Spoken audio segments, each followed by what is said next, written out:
I have worked, as a final, I have worked with President Kibaki, I've worked with President Uhuru and yourself, I'm working with you. I want us leaders to be held to account. We are a government that believes there must be transparency and accountability. Citizens have the right to hold their government, their president, their ministers, their PSS, and all in leadership. They must be held to account. We are ready, we are willing, more than anybody else, at any time, in any forum, to be held to account on what we promised and what was in our manifesto. With those many, many remarks, Your Excellency, I had to say this because, and I'll come back to Wajir with our governor, to Mandera with our governor, to Lamu. This Lamu is only pastoralist who, at one time, he eats fish, and the other time he eats camel meat. He's the only one. He's very, very unique, the governor of Lamu. The rest of us, we don't eat fish. Unless we go to Kisumu, Governor Anyang Yong, or we are at the coast. Thank you very much. May God bless you. Your Excellency, before I invite Kanoraso to read the communique that is the resolutions of this meeting, Your Excellency, the moment you leave this hall and we see you off, I'll have a situation on my hand because none of the MPs of this county has even welcomed you on this stage here. So with your indulgence, I want to ask the area member of parliament to come and greet people. You will excuse me for the protocol breach, but it was done before me. Your Excellency, sorry about that.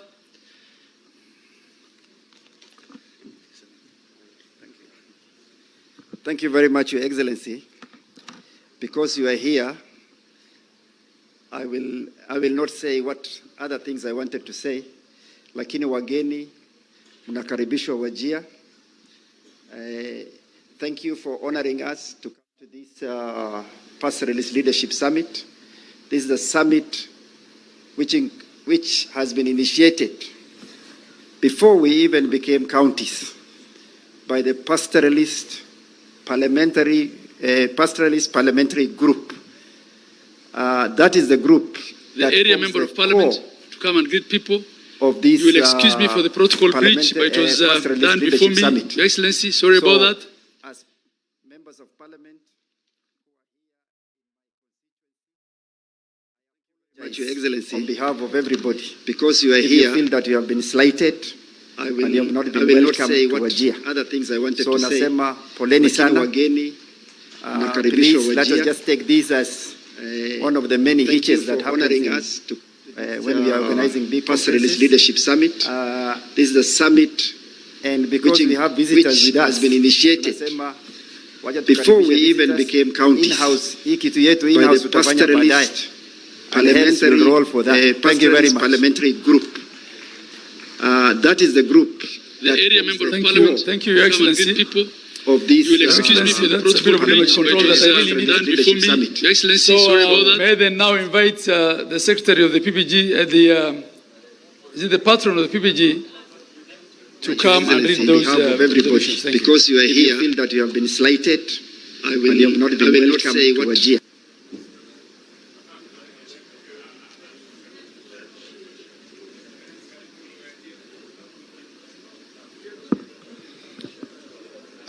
Thank you very much, Mr. President. With your indulgence, I wish to call forward 4 of our elders in Pastoralist Parliamentary Group, Honorable Kainan, Farah, Sarah, Ali.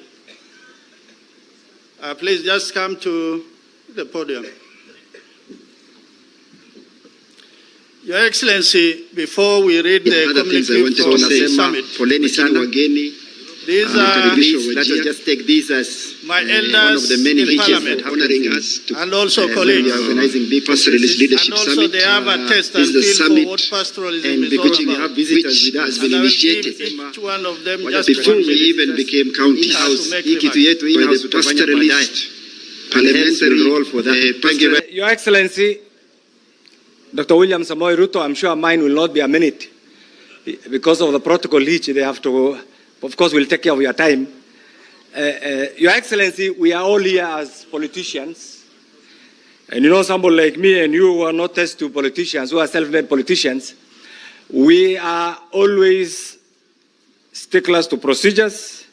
And I also want to join the MP for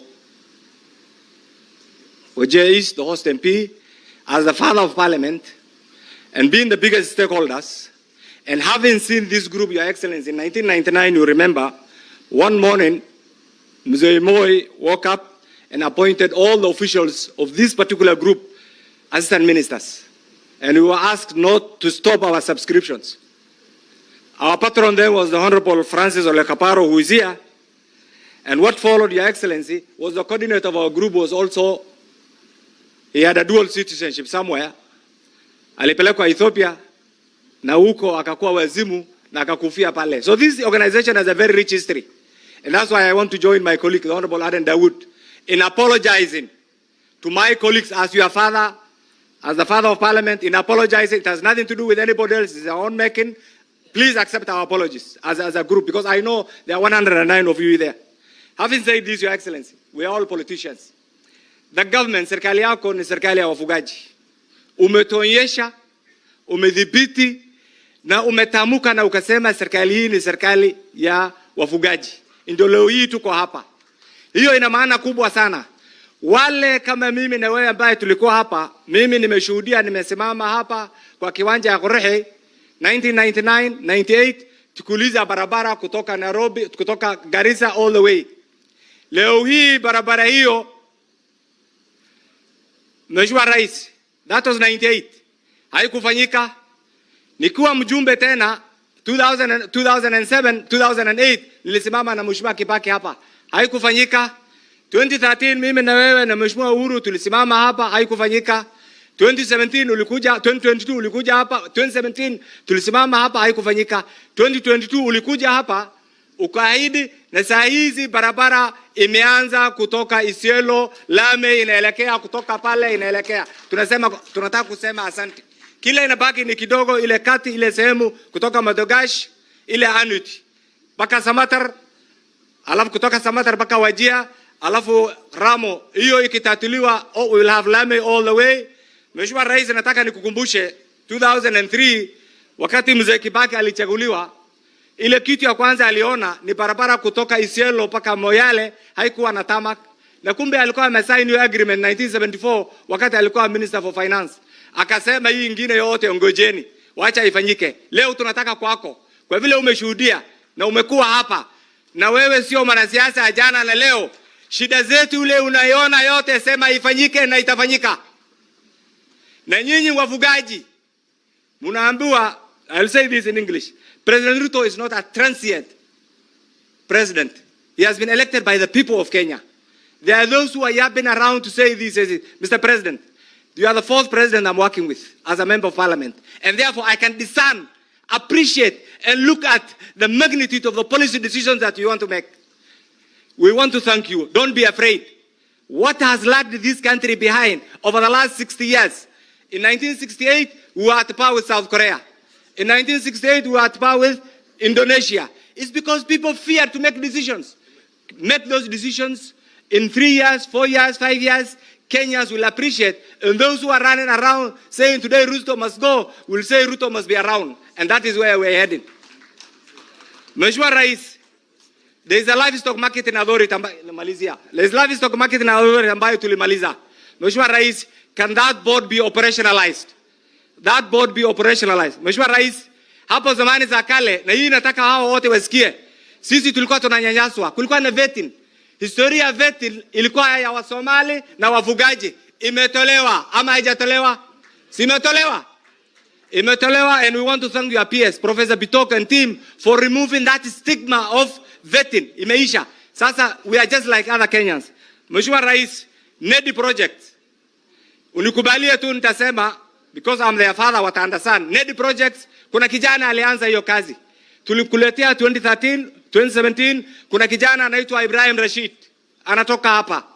Nedi project unajua was frustrated between 2002 hizo, and then juzi tunataka hiyo kijana rudi kwa hiyo kazi. Ibrahim Rashid atusaidie kuimplement hiyo kazi. Hiyo nimeombe. Mheshimiwa Rais, nikimalizia, I want to ask this pastoralist kidogo tu, you know we are here as politicians.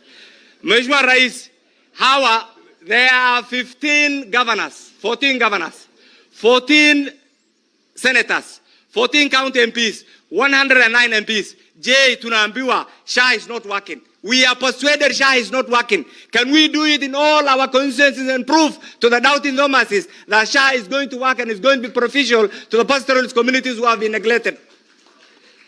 Finally, Your Excellency, the women power. The women power. I want you to listen to this. I want to thank you. Our ladies, the good ladies from the region. Our brother Kelo Harsama, this is the first time, and I thought should have been said by the PPG leadership. Your ministry ASAL sponsored this project and spent a whopping 14 billion to make this project success. We want to thank you and we want to thank the PS. Your Excellency, you have also appointed many women of power in this county. We have a PS, Umi Bashir. We have the chair lady, Northern Water. We have many other women of distinction. We want you to continue empowering the women. You have appointed Rama Jaldesa just last week as the chair of gender. Continue empowering women. But because our colleagues here have been saying, allow me to break the protocol. Invite the Honorable, and we have to do because invite the Honorable Fatuma Jeho on behalf of the women to come and join us and also say thank you on behalf of the women fraternity. Your Excellency, I have one request, final request. Kumalizia. This is why I'm their father of parliament, and you know that's why I'm not going to do filibustering, but I will say the truth. Your Excellency, ulisema katika serikali yako hatutakuwa na abductions. Wewe mwenyewe, you know how you have joined politics. You have been firm. You have been consistent. Your Excellency, allow me to say this to you as your follower and also as a person who believes in true leadership and constitutionalism. Your Excellency, one of the elected MCS who ought to have been here, who comes from my constituency, the Honorable Yusuf Hussein, has been missing since September 2024. I urge you, you are our father, you are our friend, wherever he is, save his life and allow him to come back to his family. Nasema asanteni sana na muniradhi kwa hayo mengi, but I hope wherever we are, let us support our president. Usiasa haina woga. Go to your villages. I know the social media. If truly we believe in what the president is doing is good, let us go all over and support his policies. 2027, all these are investors. Karibu sana kwa serikali yako. Shukran. Your Excellency, the President and the Commander-in-Chief of the Defense Forces, Your Excellencies, the governors present, wabunge walio mahali hapa, mabunge yote mbili na mabunge ya gatuzi, wananchi wa Wajia, hamjambo. Hamjambo tena. Your Excellency, tunashukuru sana kwa sababu tuko hapa kama wafugaji. Na tusije tukafanya makosa kufikiria wafugaji ni kina Keinani peke yake. Tuko wafugaji hapa kutoka bonde la Ufa, tuko na wafugaji kutoka South Rift and North Rift, na hata tuko na wafugaji kutoka Murima. Mimi natoka hiyo Murima. Kwa hivyo wafugaji tuko hapa. Na nataka kusema Your Excellency, tunakushukuru kwa sababu wewe ni mmoja wa viongozi ambaye unatambua uongozi wa kina mama. Mimi nisingalikuwa hapa kama wewe haungalikuwa. Na Mheshimiwa Rais, tunakushukuru manake wewe kusema maneno ya uongozi wa kina mama sio story, umefanya. Tukiona kina Ulmi pale na wengine wengi, tunajua unatambua kina mama. Ningeomba tu kuambia kina mama wenzangu, ukifunguliwa dirisha kidogo, wewe tafuta mlango kubwa. Your Excellency, kama wafugaji na haswa kutoka South Rift, North Rift and the Murima. Sisi ombi letu ni moja. Kuna kitu inaitwa fragmentation of land. Yaani mashamba yetu yamegawanywa vipande vipande mpaka tunapozungumza sasa hivi itaelekea mahali hiyo mashamba haitakuwa na faida yoyote. Ukija pale Laikipia, Mheshimiwa Rais, ukifika kwangu Laikipia North Constituency, which starts like 5 kilometers from Nanyuki town, ploti inagawanywa quarter acre. Quarter acre kwa wafugaji itafanya nini? Ya pili, kuna maneno ya community land registration. Tunaomba yale mashamba ambaye haijasajiliwa kwa sasa, serikali yako isaidie ili community wakuwe na full ownership ya ardhi yao. Ya mwisho, Mheshimiwa Rais, tunakushukuru kwa sababu ya maneno ya usalama. Na Waswahili wanasema kanzu ya Ijumaa huvuliwa Alhamisi. Mimi naona sisi hii yetu ya mwakani tutaanza kuivua leo, si ndio? Waswahili mmesikia hayo? Mwenyezi Mungu awabariki. Your Excellency, thank you very much. We really appreciate what you have done for the pastoralists. Our position is very simple. Sisi umetusaidia sana, hata ingawa sisi hatukusaidia katika kuria iliyopita. Saa hii ni wewe peke yako tuseme, mimi najua kuna mwingine ama mwingine moja na Tarbaji. Saa hii wacha kukusaidia, hata kama wale wako karibu na sisi wakitusukuma nje, hatuwezi kuondoka, tunakaa hapo hapo. Umeelewa? Lakini tutashindana hapo mpaka tukupe kura zote. Hata wewe ukitufukuza wana tokeni nje, hatutoki. Umeelewa, Your Excellency? Hakuna mahali pa kwenda. You are getting 99% of our votes come the next election. The other one thing I want to tell you, we have a serious problem with young people who are out of school. Your Excellency, out of the 2.5 million students who are out of school, 1.5 of them come from only 10 ASAL. 10 ASAL. Between Garissa, Wajir and Mandera alone, we have 850,000 young boys and girls who are out of school. I just want to beg you to do one thing. Your Excellency, one key solution is to implement the provisions of the Section 95, subsection 2 of the Education Act of 2013, which allows the integration of the Duksi and Madrasa into the formal education. Because these children now who go to Duksi and other places, if they get the sheikh in there, we're not going to ask the TSC to employ those people to educate them. We will look for an alternative system. I think those instructors, we're not calling them teachers, those instructors can even be recruited through NACONEC. You get my point? So, Your Excellency, let us deal with this time bomb. The other thing, we already have recognized what you call the accelerated education system. I have a personal experience. I took a young man who came from the Madrasa to standard 6. By the time he reached standard 8, he was number 1 in the index number, and he qualified to go to Stray. And now he's a doctor. He's a consultant doctor. So when you bring the students, children from those other places and integrate them into this, it works very well for our community. Your Excellency, we request you to give direction for the implementation of the Presidential Working Party report as regards the strengthening of NACONEC. NACONEC is one organization that has really made a transformation, serious transformation in the access to education of our people, because these pastoralists, when they move around all over and the children are there, they're being fed, then they will be there. But if they have nothing to feed on, then they have a problem. Your Excellency, the final issue is we have a problem of drugs in our region. This region is getting flooded with the drugs from Ethiopia and from Somalia. And they're coming in lorries, truckloads. Please direct your county commissioners and your county commandants to seal our borders to make sure this does not happen. Today, there are more than 10,000 illegal immigrants in Wajir here. And that business is very, very thriving. You know, once drugs come into place, Then you create instant billionaires. Those instant billionaires now push back the law and order system. So what we need to do is before we get another into Medellin and Colombia, let's deal with this problem right away and finish that thing. And let us see how we can stop drugs. Finally, Your Excellency, we have a big problem with Mira. I know you have, there are many other people also who want Mira, but we'll deal with it in our own ways. And I'm talking to the governors in here.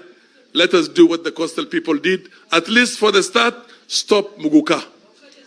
Stop Muguka completely. Because otherwise, Your Excellency, watoto wetu watamalizika. Ni vile ilikuwa tu with liquor.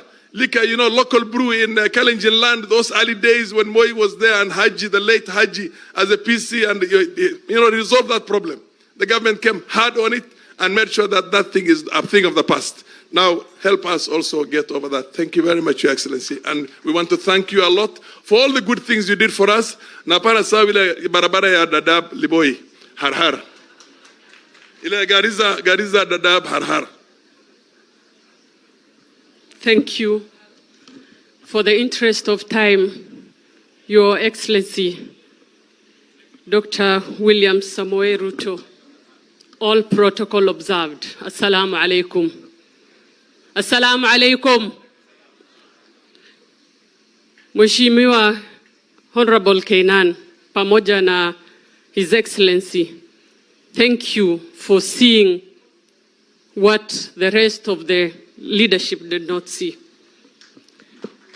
Your Excellency and everyone that is here, karibuni Wajia, mujihisi nyumbani, mkule nyirinyiri kwa wingi, maziwa ya ngamia na susa. Duale, make sure you get susa today.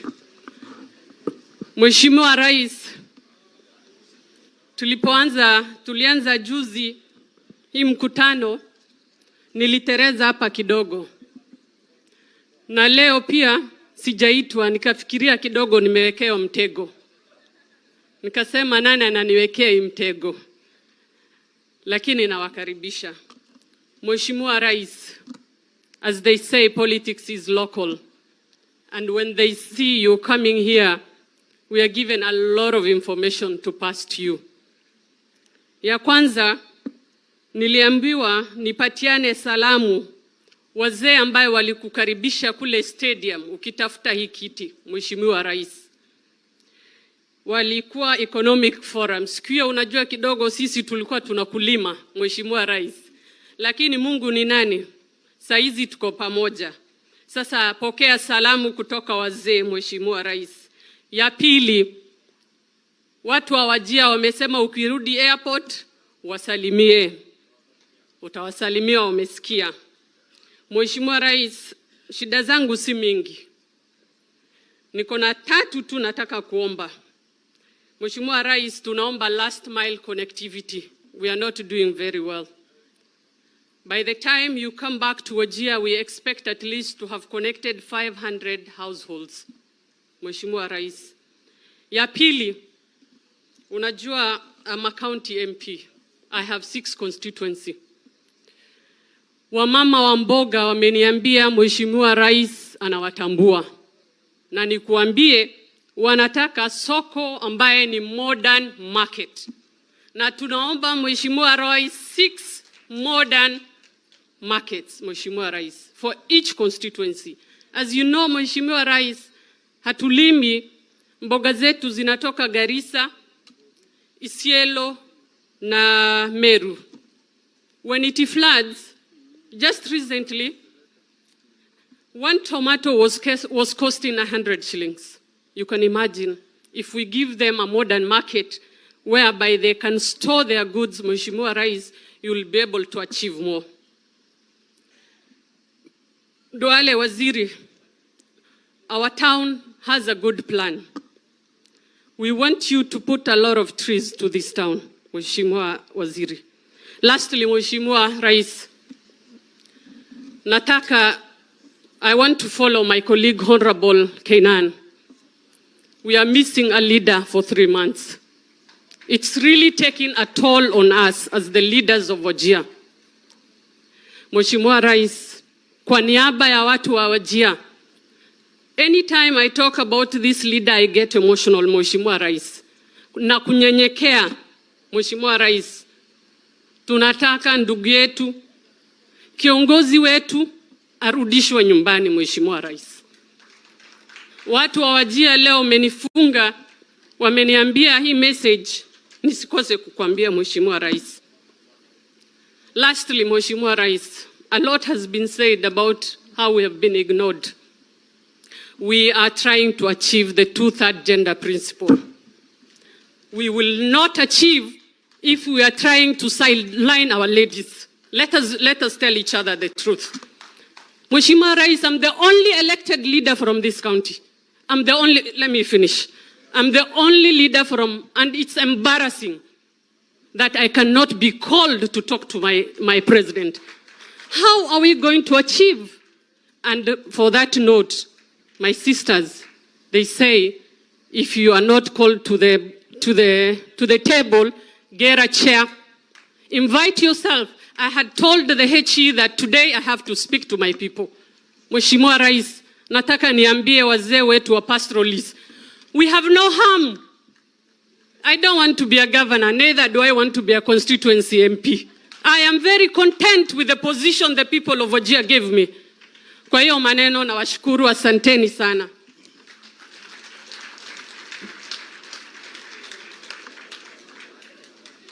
Your Excellency, the President of the Republic of Kenya, distinguished guests, ladies and gentlemen. Because all the leaders that have spoken about development and other issues, allow me to get political, because this is a political gathering. Your Excellency, it is important for us, the pastoralists, to understand our entire problem is political, and the solution is nothing other than political. Your Excellency, the collective registered voters in the pastoralist region, the 15 counties, is 4.1 million votes. You must be able to realize the power you have and exercise that power to be able to bring advantages to yourself. Your Excellency, we have 109 members of parliament in parliament. And it's very unfortunate because instead of billing our own shortfalls on the government, we should bill it to ourselves, because we always ask, where do we sign when it comes to other bills? Without saying, if you're signing some bills in favor of other economic programs, we should be also saying, how can I support you here and you support me here? Your Excellency, the reason why, and I don't say this for any ill intention, but I must say it. The reason why our brothers from Mount Kenya, who have taken half the government and half the development budget of this government, will still complain and believably make them appear aggrieved in this country when they have taken everything in reality. The only reason why that is possible is because of the collective votes that they have galvanized, and it has become a threat. If our pastoral communities understand the collective power of their 4.1 million votes and galvanize to support this government and this president, we will be able to sit and ask to be streamlined, at the forefront of the programs of government.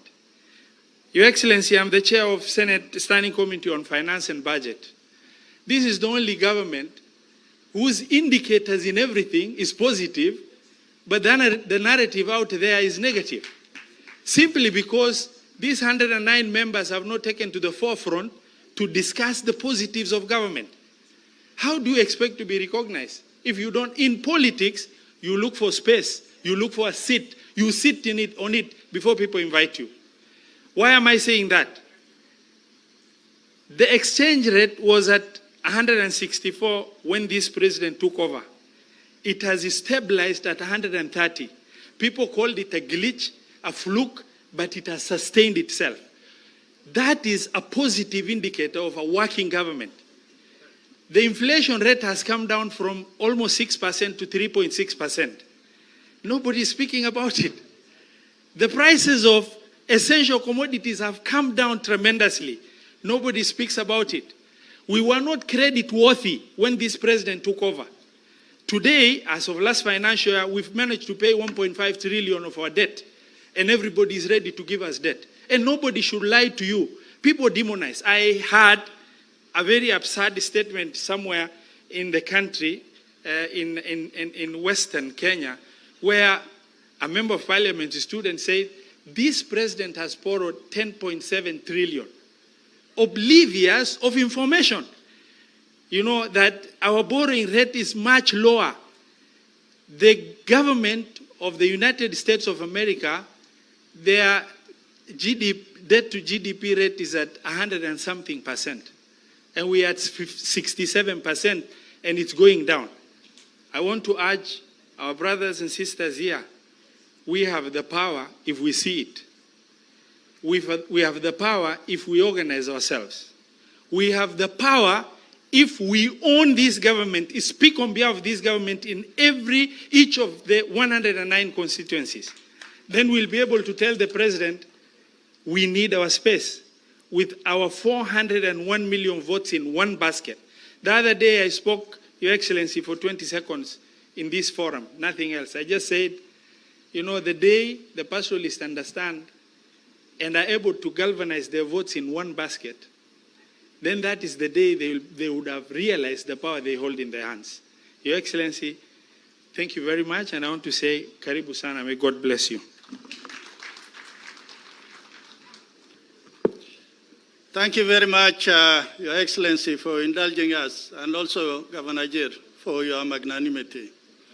Your Excellency, in the interest of time, I think I will just do a summary of what the pastoralist leaders coming from 15 counties, 107 members of Senate and the National Assembly, 15 governors, 15 senators, speakers, deputy governors, all assembled here. They came up with a resolution. First, it is on peace and security as the anchor to development.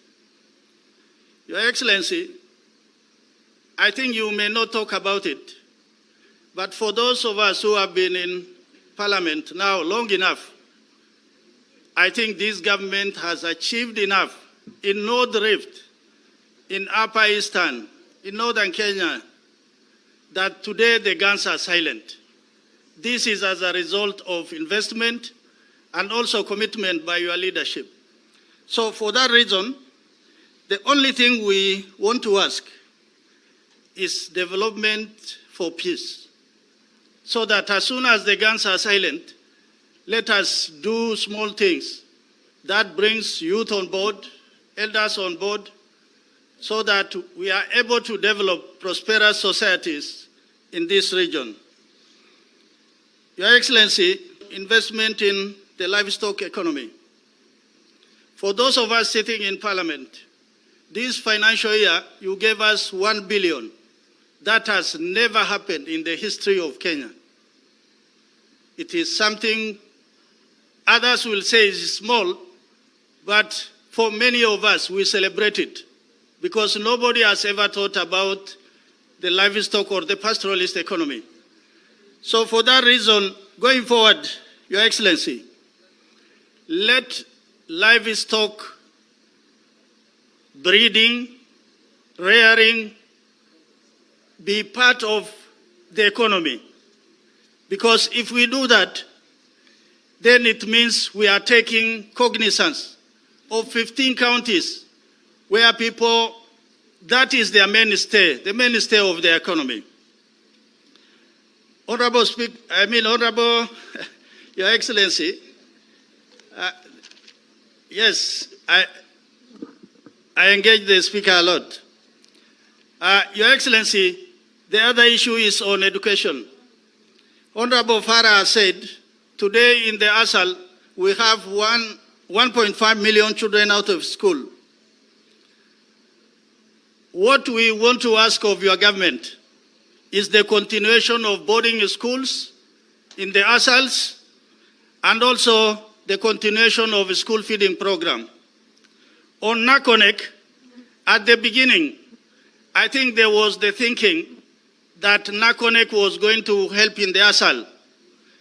But in the last 10 years or so, the mandate of Nakonek has been gradually changed from addressing education in the ASAL to addressing pockets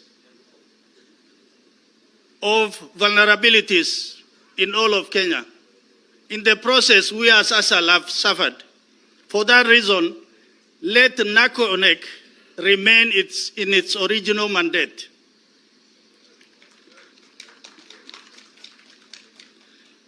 Your Excellency, the fourth issue is about infrastructure. Water is the problem in the ASAL. If we have water, then the animals will not die. People will not migrate from their villages. They will not migrate to neighboring counties.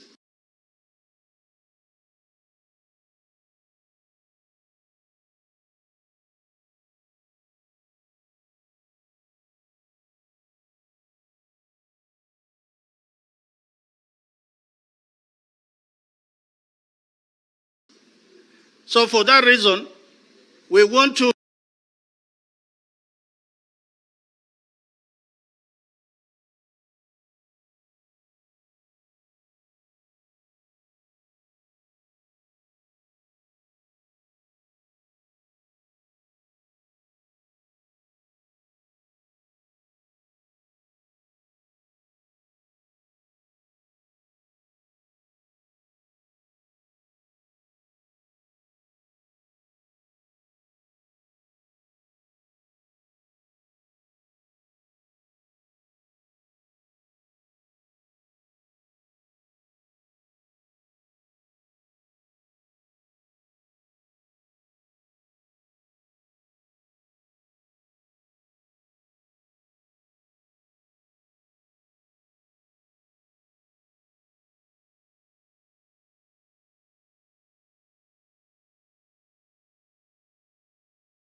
our people still live in very rudimentary dwellings that, in the natural sense, in the 21st century, it is humanly not habitable.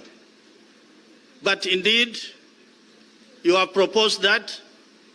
Let the naysayers say no, but for many of us, I think we are on board and we are ready to work with you and support your presidency because it is ours.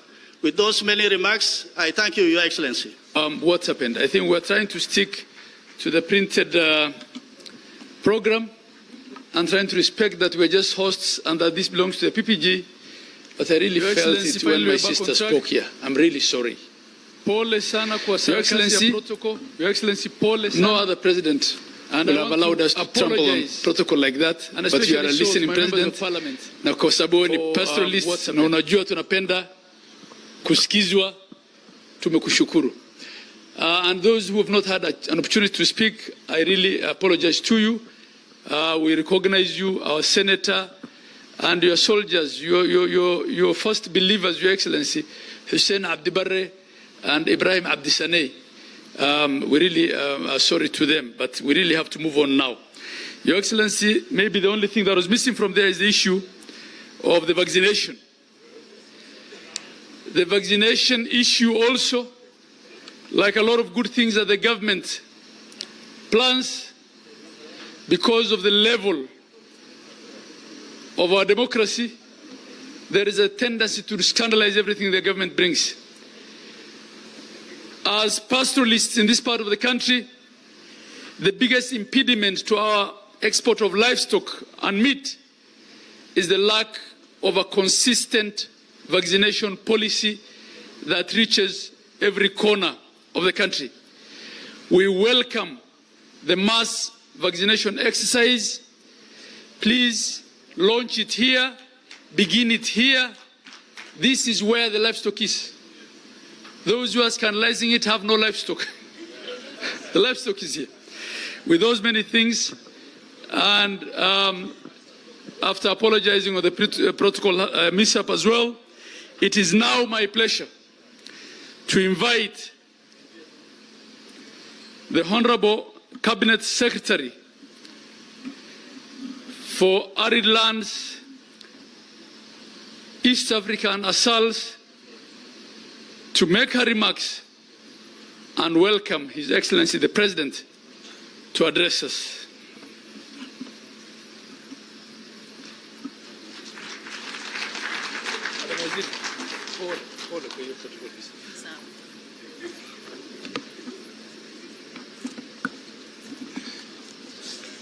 Thank you.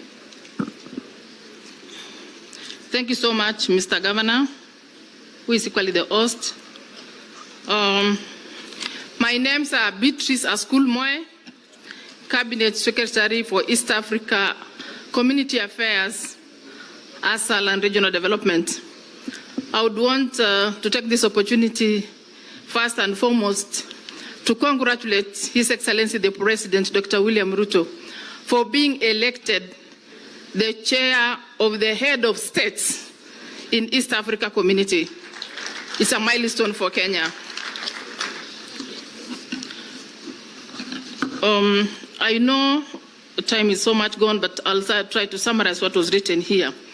The President of the Republic of Kenya and Commander-in-Chief of the Defense Forces, His Excellency Dr. William Ruto, the Chair Council of Governors and the Governor of Wajir County, Honorable Hamid Abdullahi, all governors present, members of the Senate and Parliament present, speakers, members of the County Assembly present, national and county government officers, distinguished delegates, ladies and gentlemen, good afternoon.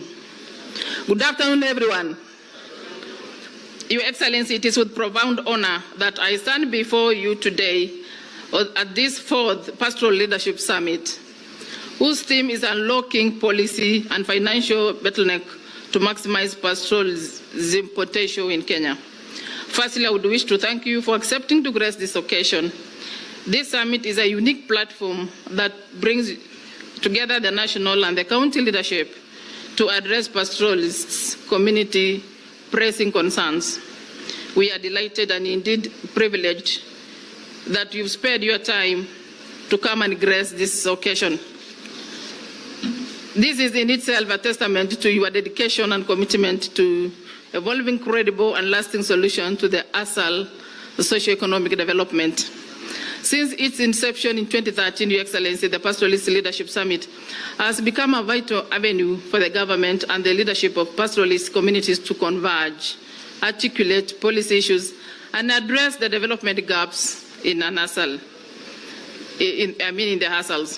The leaders can build consensus around development gaps in these ASAL areas and create opportunities for aligning pastoral aspirations to national and county policies to unlock the full potential of pastoralism in Kenya and beyond.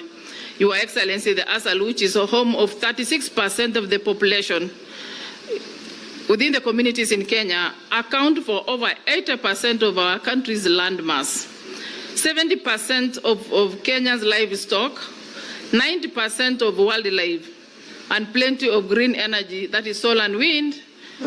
Cognizant of this in itself brings leadership ought to prioritize formative projects targeting this region to fully harness its potential of furthering a forefront of implementing community-led programs and projects that will build the resilience of the vulnerable community members.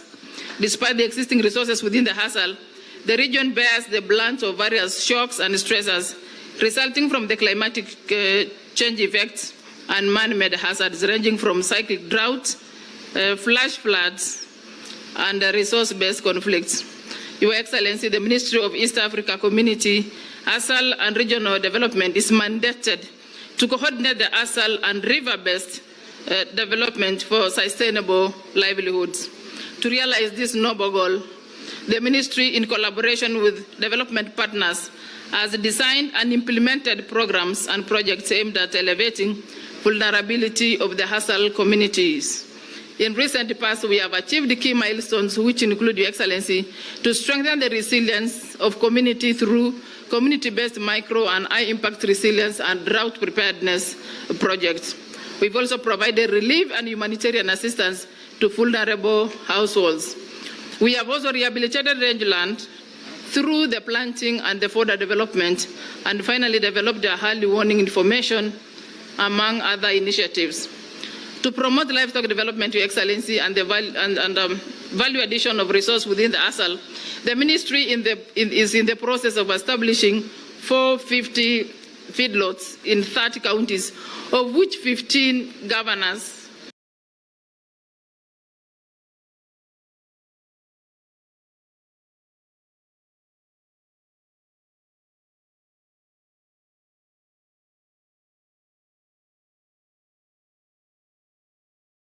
to come and grace this occasion. This is in itself a testament to your dedication and commitment to evolving credible and lasting solutions to the ASAL socio-economic development.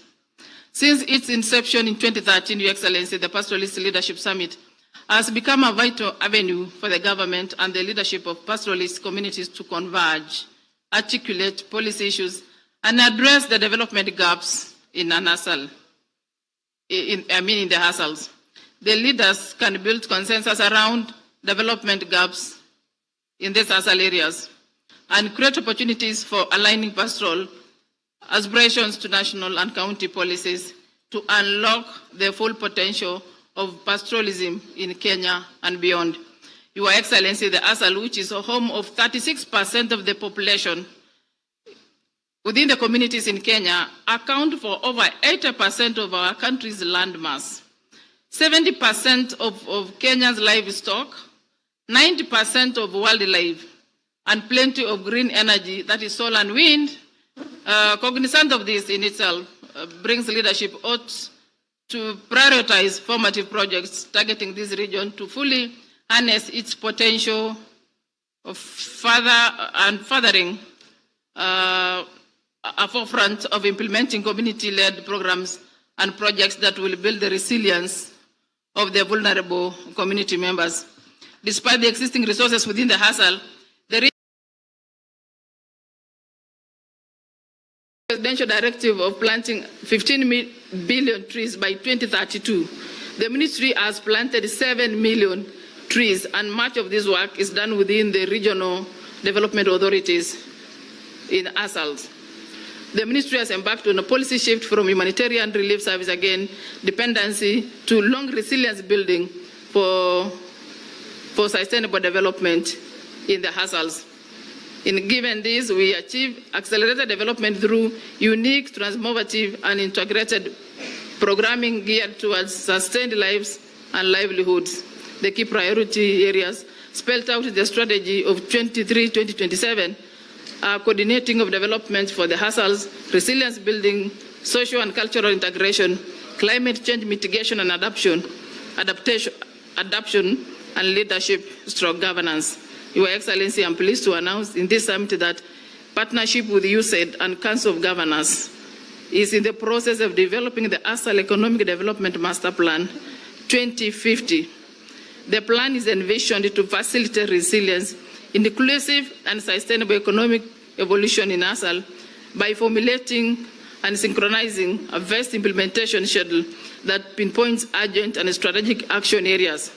The value of the ASAL Plan 2050 will be seen in its ability to transform crisis into economic stimulant through targeted, inclusive, and adaptive strategies.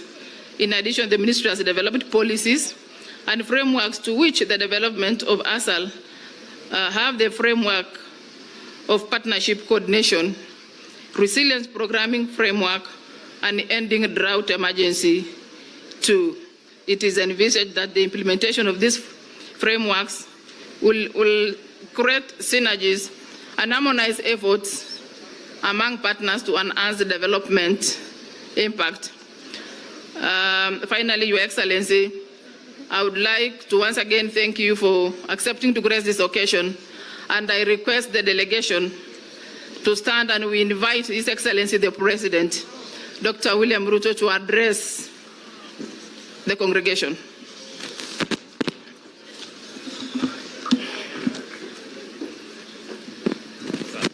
Thank you.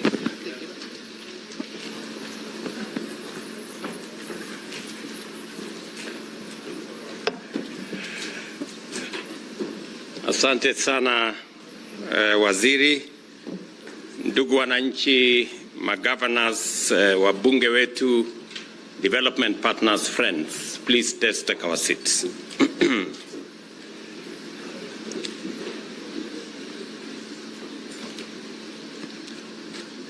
Excellencies, ladies and gentlemen, first let me appreciate the warm welcome by the people and the leadership of this county to all of us who are attending this occasion today. Thank you very much for welcoming us. Let me also congratulate the leadership of the Pastoralist Leadership Summit for organizing this occasion, and I am honored to participate in this important event and address this esteemed gathering of leaders from Kenya's pastoralist communities. Previous editions of this forum have not only been enlightened, but have also provided valuable insights that inform the development and implementation of crucial policies, programs, and projects. I am confident that this fourth Pastoralist Leadership Forum and Summit will uphold that tradition and deliver meaningful outcomes that will inform, and I have listened very carefully to the patron who has read some of the resolutions here. Some of the resolutions that you have arrived at in this forum will inform policy of government going forward. This forum underscores the aspirations of our pastoralist communities for resilience, productivity, sustainability, and economic transformation. It also demonstrates our shared commitment to pursuing and achieving shared inclusive growth at all levels and in every part of the Republic of Kenya.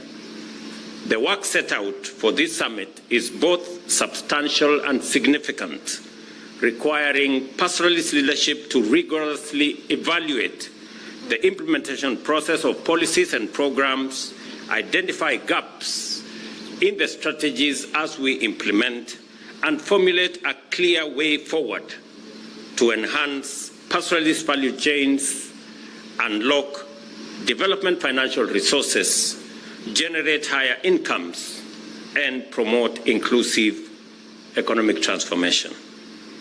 This summit must also address policy weaknesses and implementation bottlenecks while developing effective mechanisms to create more opportunities for all, especially our young people and women. I see the women leadership here speak with a lot of passion and defend their place in leadership of our country. They should have recognized, however, that the CS responsible for this event is equally a pastoralist girl from the body of this pastoralist summit. The summit must also, in an implicit message that consistently emanates from this forum, and it must be clear, by working together in unity, we can overcome historical marginalization, promote inclusion, foster equity, and deliver prosperity for not just this region, but for the rest of the country as well. I listened to the chair of the FCDC, and he said correctly that the fortunes of our pastoralist communities are intertwined with the fortunes of the rest of Kenya. There cannot be, in my very honest analysis, a progressive Kenya without a progressive pastoralist community. 85% of Kenya is arid and semi-arid.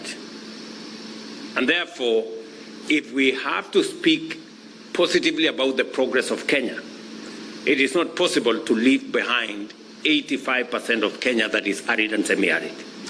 And therefore, it is imperative that as we plan the way forward, if we have to move the country together, and if we have to tap into the potential that exists in our country, the pastoralist arid and semi-arid areas must be part and parcel, if not central, to the development of Kenya going forward. In any case, the greatest potential today exists not in the rest of Kenya, but the greatest potential exists in arid and semi-arid areas, in the pastoralist community areas. I take this opportunity to express my gratitude to our development partners who have been strong supporters of this organization, in particular to thank the Swiss ambassador and the UNDP lead for your participation, your belief in this forum, and your support, as always. Your consistent support has been invaluable and has gone a long way to facilitate the implementation of important strategic objectives. Thank you for complementing the government support in this event and in the programs that we run together. To build on the foundation of previous summits, pastoralist leadership must effectively address financial and policy challenges hindering the full realization of economic potential of pastoralist people and region. Key areas that call for strategic attention include ending drought emergencies, scaling up fodder production, formulating a camel value chain strategy, privatizing livestock vaccines, and improving the overall livestock sector. I am very clear in my mind, and I have given very firm instruction to the minister responsible for agriculture and especially livestock on the focus on livestock. We haven't given livestock the attention it deserves. And I am very clear in my mind that it can contribute much more significantly to our GDP if we had correct policy initiatives funded appropriately as is required and provided an offtake mechanism for our livestock keepers. Let me say the following, that in our strategy, livestock from dairy to beef and everything in between is part and parcel of what we imagine and believe that this should inform the way forward, especially in developing our agriculture and livestock sector. It is the reason why we have made a conscious decision to expand market for our livestock products. We must think about market for our meat products. We must think about market for our skin and hides. We must think about markets for the entirety of the livestock value chain. It is the reason why we have committed R1 billion shillings to complete, for example, the Kenania project that is going to deal with our skins and hides. It is the reason why we are investing in Narok, additional resources to make sure that we build the capacity for handling our hides and skins, and to begin the journey to make sure that these hides and skins translate into products, whether we talk about shoes or other leather products manufactured in Kenya.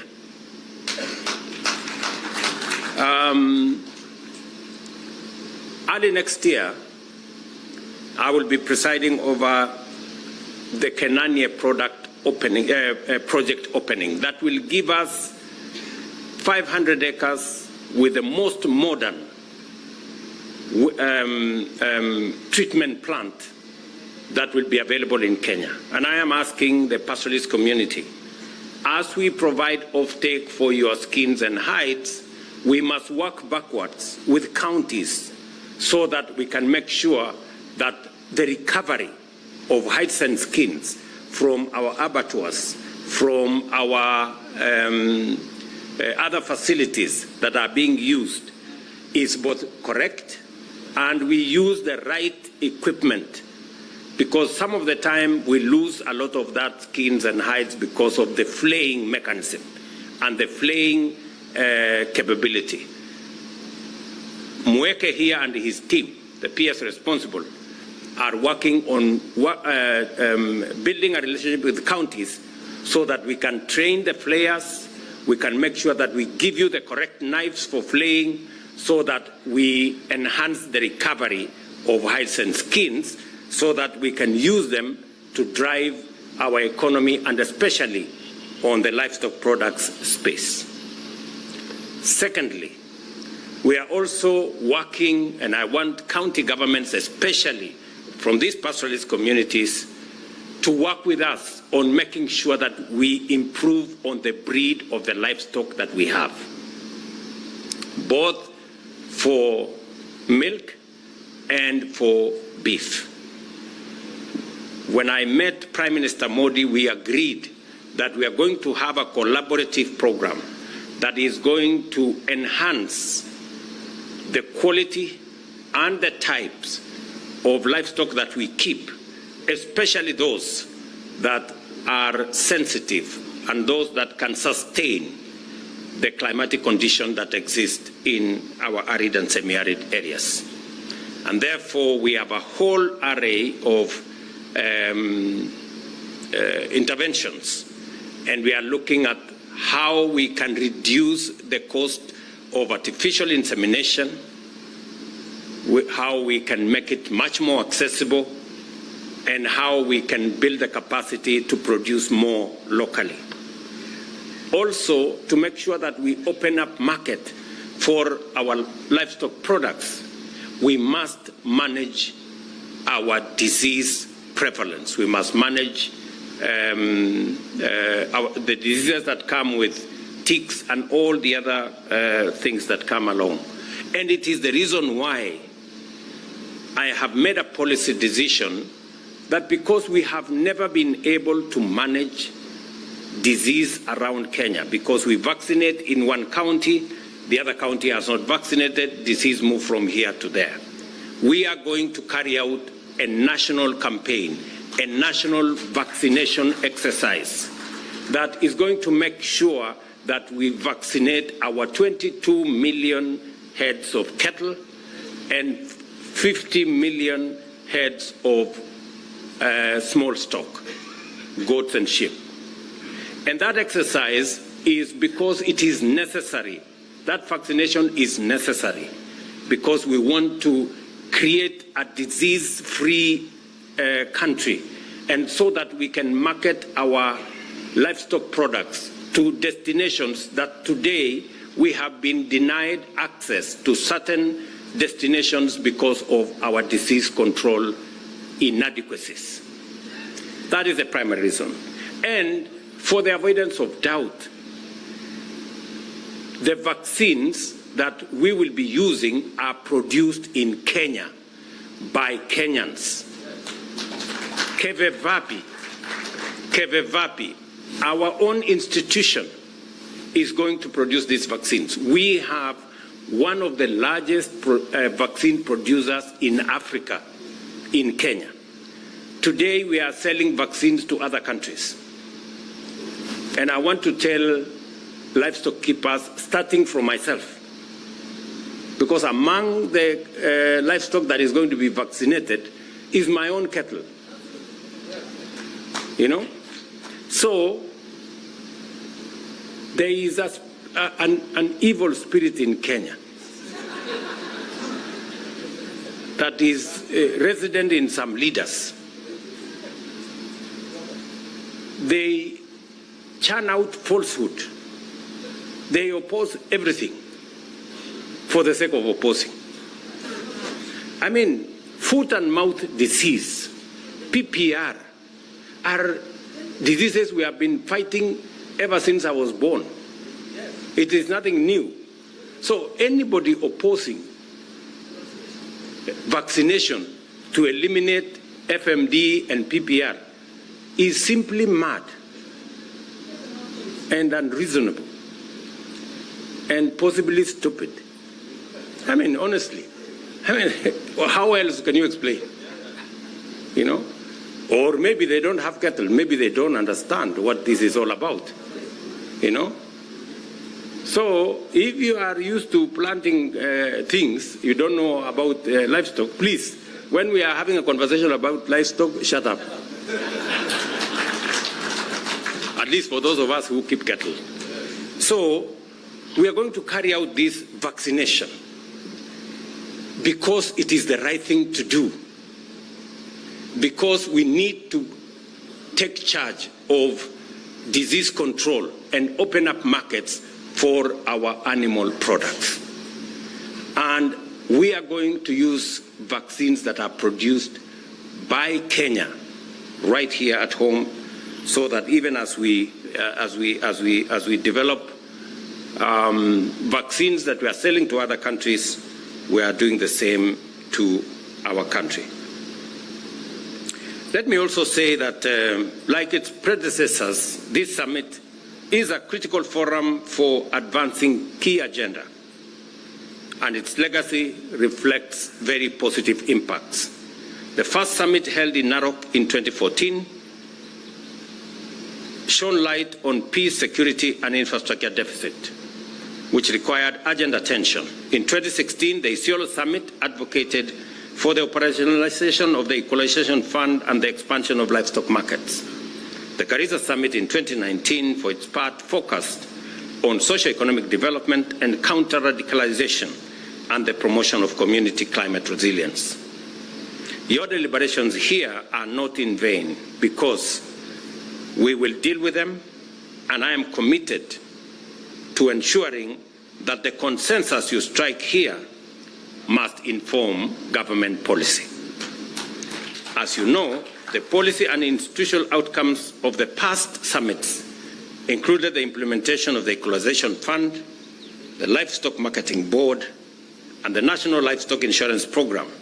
These initiatives have since been implemented to reflect our commitment to partner with you to enhance drought resilience and promote sustainable development. And let me request at this point that the leadership of the Pastoralist Summit work with my Minister for Livestock so that next week we can identify and appoint the leadership of the Livestock Marketing Board. I mean next week. And it must include women so that we don't have... it must include women. So, Mweke, you're representing the minister here. Next week, by Thursday, we should have that Pastoralist Marketing Board appointed, the leadership, and work with the leadership of the pastoralists so that we can identify the right people and the people who understand the subject matter of how we want to move ahead together. Recognizing persistent disparities in ASAL regions, the government of Kenya launched a 2 billion North and Northeastern Development Initiative, commonly known as NEDI, to address historical neglect and promote inclusive growth. To enhance its effectiveness going forward, I have directed that its implementation be implemented now from my office. And therefore, Rashid and your team will now move to my office so that I can keep tabs on what is going on.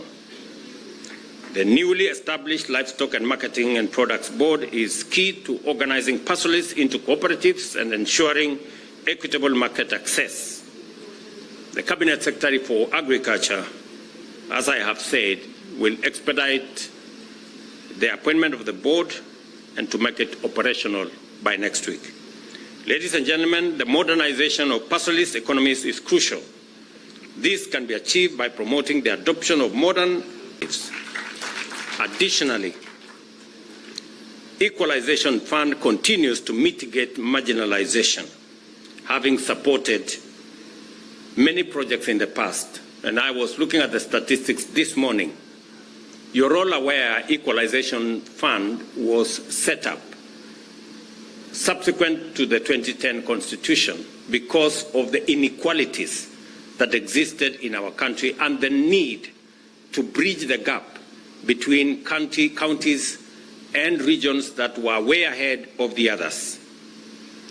I know there have been many policy changes in between, but the numbers speak for themselves.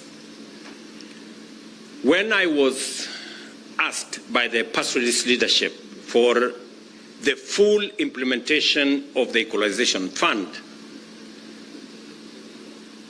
I can now confirm that between last year and this year, we have identified 1,200 projects, and we are funding those projects to the tune of 18 billion Kenya shillings. Let me also say that for the 13 years, 12 and a half years that the Equalization Fund has been in place, for 12 years, the government of Kenya spent 12 billion. In 2 years, my administration is spending 18 billion. And I want to commit that in the next 6 years, by God's grace, we're going to make sure that no shilling that was meant for equalization is lost. We are going to make sure that every shilling is accounted for, and if there will be need for us to extend the time for this equalization fund, we will, to make sure that we ultimately make sure that this project is done properly. Let me also confirm that I agree that extending this program to cover 32 counties makes it inefficient. And we are spreading it too thin across too many projects and missing the impact it is supposed to create. And therefore, we will be rationalizing, we will be having a rethink of this equalization fund, and the ministers responsible will, in the first quarter of next year, provide us with a policy direction that will be approved by Parliament so that we can limit the extent to which this equalization fund is spread and make sure that we create greater efficacy. I know at the moment the projects are identified in wards, making it too small. We have too many small projects in too many places, and we end up with coordination problems, we end up with implementation problems, and we end up missing the impact that this equalization fund was supposed to give. Therefore, I will be expecting suggestions and working with the ministry responsible from FCDC and from the Pastoralist Forum so that we can harmonize our thoughts and see to it that equalization fund becomes the instrument for reducing inequalities that was intended in our constitution. Let me also confirm that because we lost a lot of livestock, especially in this region, I made the decision that the government of Kenya was going to provide 1 billion shillings to assist in the restocking process. That program is continuing, and I will be back here in January so that the livestock we will have bought, we will come and distribute to the homes. We are targeting 10,000 households to give them livestock for the restocking exercise.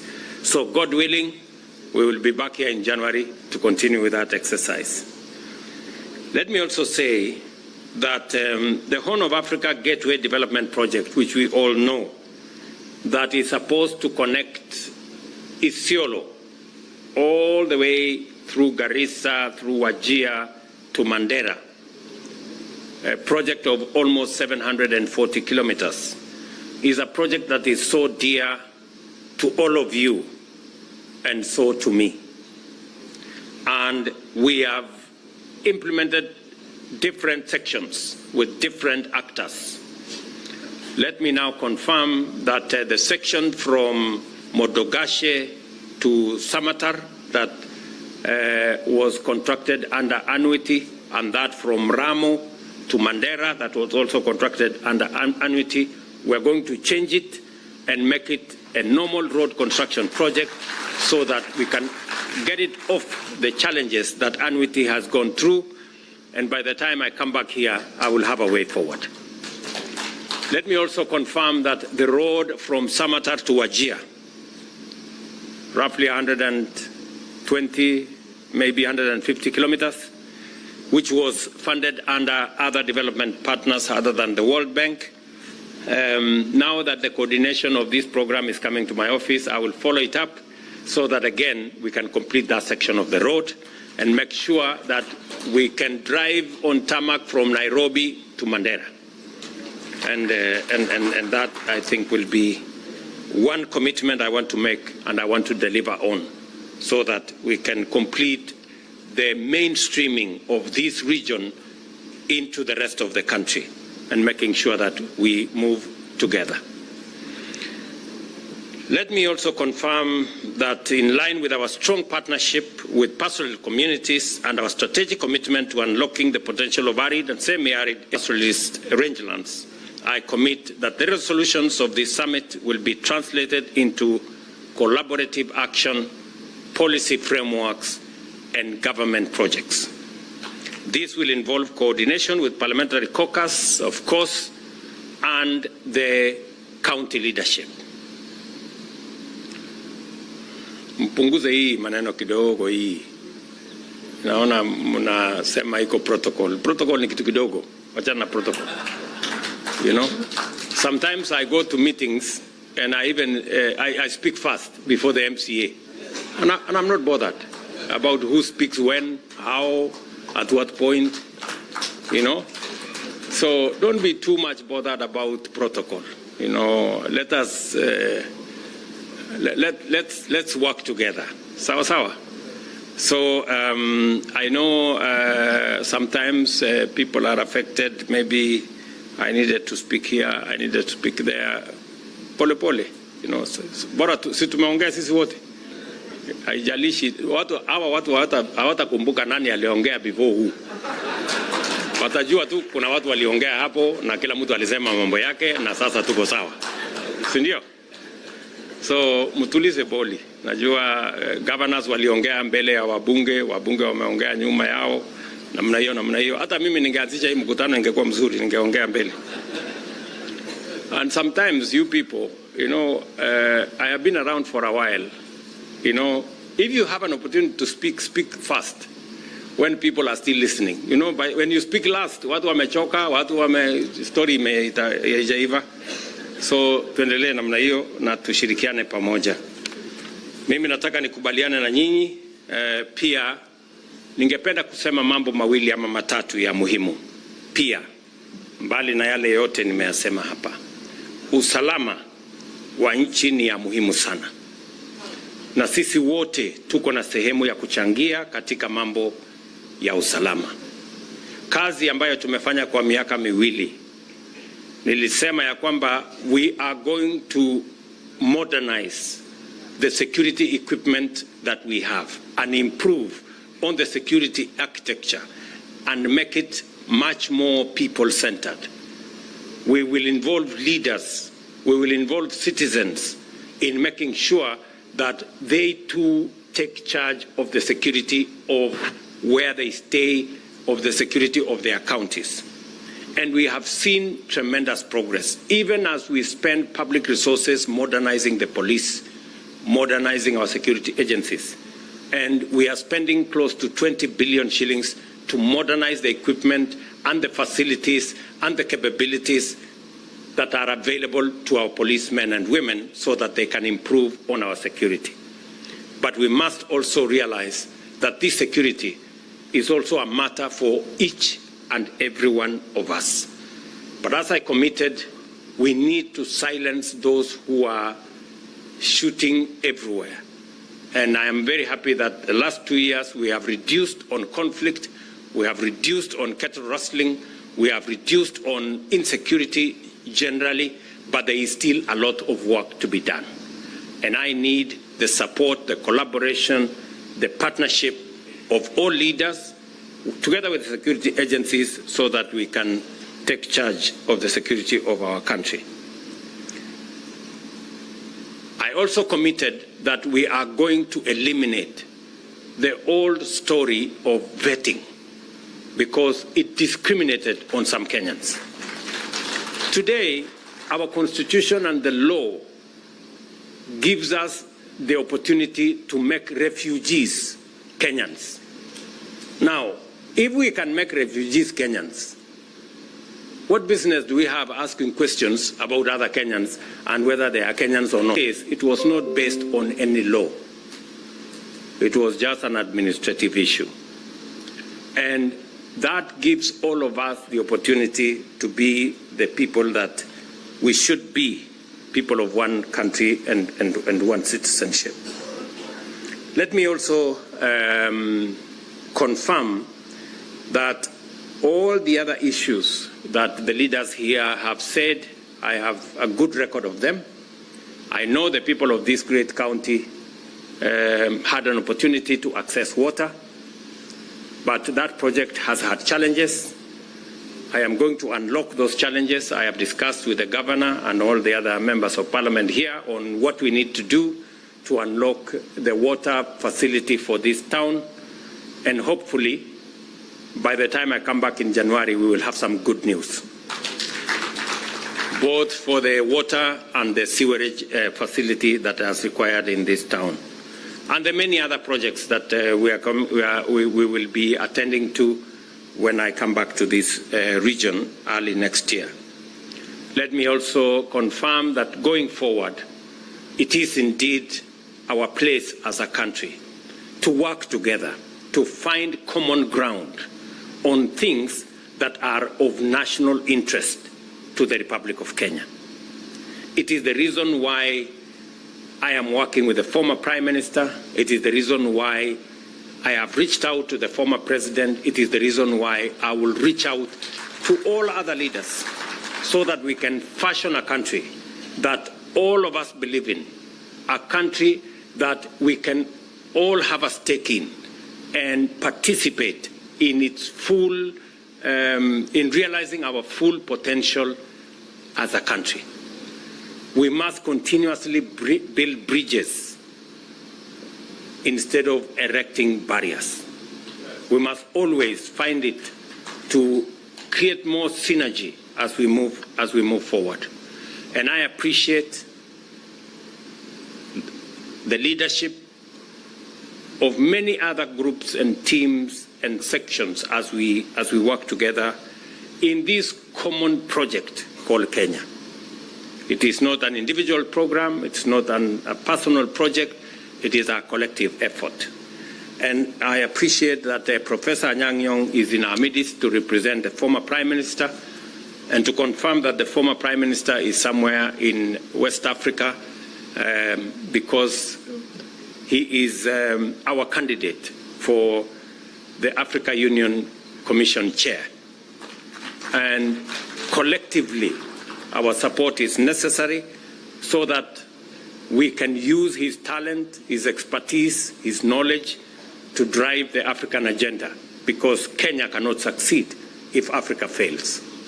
We need a successful Africa to have a thriving Kenya. So that's also very important to me and to all of us. On all the other projects, including what Governor Abdullahi has said, what Aden Duale has said, on projects that will inform the progress of our country, we must continuously work together, persuade one another, even when there are misunderstandings here and there. We must continuously inform, we must continuously engage so that everybody can come on board as we implement these transformative projects, whether it is our savings culture, whether it is our education infrastructure and system, whether it is our health programs, or whether it is our infrastructure programs coming from housing to water to roads. We must all continuously work together in that space. And let me confirm to the people of this county and to the pastoralist community that I signed into law the water bill, I think 2 weeks ago, that now provides a bigger framework for matters to do with water harvesting, matters to do with water storage as we look into the future, because to unlock the potential of our arid and semi-arid areas, water harvesting, water storage, water management is going to form a big and substantial part of unlocking the potential of this region. And that is why it is important for us to have a new policy framework and a legal regime that is going to support the process of our water management. Let me also confirm to you that as we hire more teachers, and this December we are going to hire another 20,000 teachers, because education is important. And I want to tell the pastoralist communities, education is still a big challenge in this region. And leaders, pastoralist leaders to be specific, must mind about the education of the children of pastoralists as we do for the children of Kenya. I did say before, I will repeat again, that it is time that pastoralists take up teaching as a profession. Many pastoralists do not think a lot about, they like education, but they don't know that education comes with teachers. So there is no education without teachers. So if you don't have great consideration for teaching, then it undermines your belief in education. You cannot continue to depend on teachers that come from other places, because you all know the consequences that befall those who depend on teachers coming from far away. Whenever there is a small crisis, they find an excuse to seek a transfer, and you end up with classrooms that do not have teachers. I'm very happy with what counties have done. They have done more to sponsor teachers from this region to our teacher training colleges, and I made a confirmation that we are going to provide affirmative action for you. If you sponsor more teachers, we are going to create more places in our teaching institutions, teacher training institutions, so that we can train more teachers from this region, and so that as we employ teachers, we can also employ teachers from this region to serve the children from the pastoralist communities. So I want to thank you very much for this great meeting that we have had. I am very confident that going into the future, we can build a much more cohesive, much more united country as we contribute our best in making Kenya great. Thank you very much, and I look forward to the outcome of this summit. Asanteni sana. God bless you. So much.